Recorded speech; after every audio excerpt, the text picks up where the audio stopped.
আমি সাহিদকে মুক্তাসার আলোচনার জন্য অনুরোধ করেছি।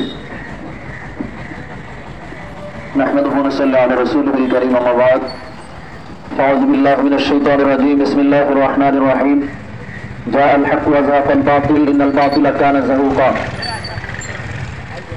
জাতীয় ইমাম সমিতি ঝালকাঠি জেলা শাখা কর্তৃক আয়োজিত আজকের দুঃখের মিছিল পরবর্তী সমাবেশে সম্মানিত সভাপতি, সম্মানিত ইমাম সাহেবগণ, সম্মানিত ওলামা একরাম, আজকে আমরা কেন এখানে দাঁড়িয়েছি বিষয়টা আমাদের কাছে দিনের মতো স্পষ্ট। আমরা বড় দুঃখ ভারাক্রান্ত হৃদয় নিয়ে মূলত আজকে প্রেসক্লাবের সামনে দাঁড়িয়েছি। মূলত আসলে বাংলাদেশের মধ্যে এই বাংলাদেশ রক্ষা করার ক্ষেত্রে বাংলাদেশের সকল ষড়যন্ত্র রুখে দেওয়ার জন্য এই বাংলাদেশের মানুষের বিপদে ক্লান্তি লগ্নে সবচেয়ে বেশি নিঃস্বার্থ যারা জনগণের জন্য ঝাঁপিয়ে পড়েন তারা হলেন সমাজের ইমাম, এই সমাজের আলেম সমাজ, ঠিক কিনা জোরে বলে।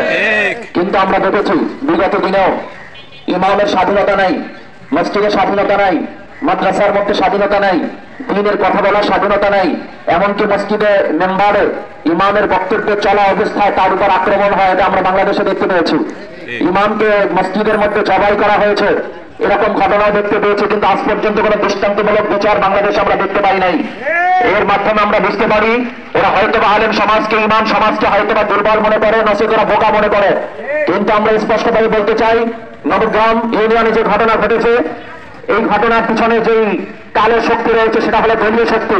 এই দলীয় শক্তি থাকার কারণেই একজন ইমামের উপরে মসজিদের মধ্যে প্রবেশ করে তার উপরে আক্রমণ করা হয়েছে।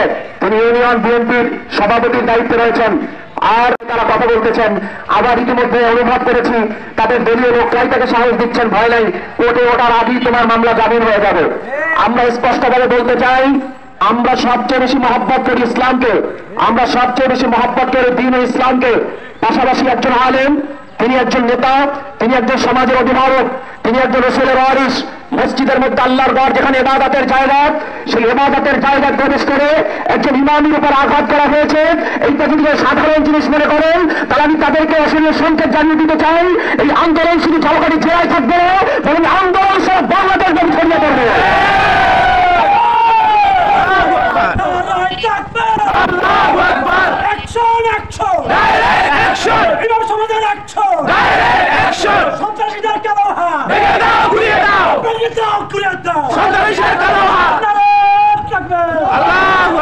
সংগ্রামী তাওহীদি জনতা, কাজে আমি স্পষ্টভাবে বলতে চাই, যেখানে ৩-৪ জন মিলে মসজিদে প্রবেশ করে তারপর ইমামের আঘাত করা হয়েছে, শুধু আঘাত কবি খানতে হয় নাই, তার রাসূলের সুন্নাত দাড়ি মোবারক পর্যন্ত ছিঁড়ে ফেলা হয়েছে।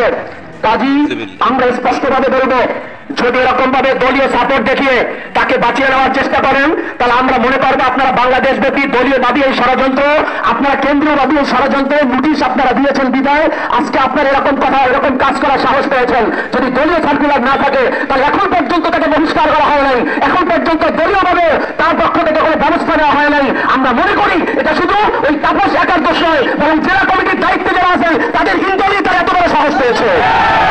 কাজী দলীয় যারা সভাপতি, সেক্রেটারি যারা আছেন, আপনারা হয়তো অনেক পাওয়ারফুল মনে করেন, কোর্ট আপনাদের পকেটের মধ্যে, থানা আপনাদের পকেটের মধ্যে, কিন্তু আমরা মনে করি মুসলমানের ইমানের সামনে কিন্তু আপনাদের পাওয়ার কুলাবে না।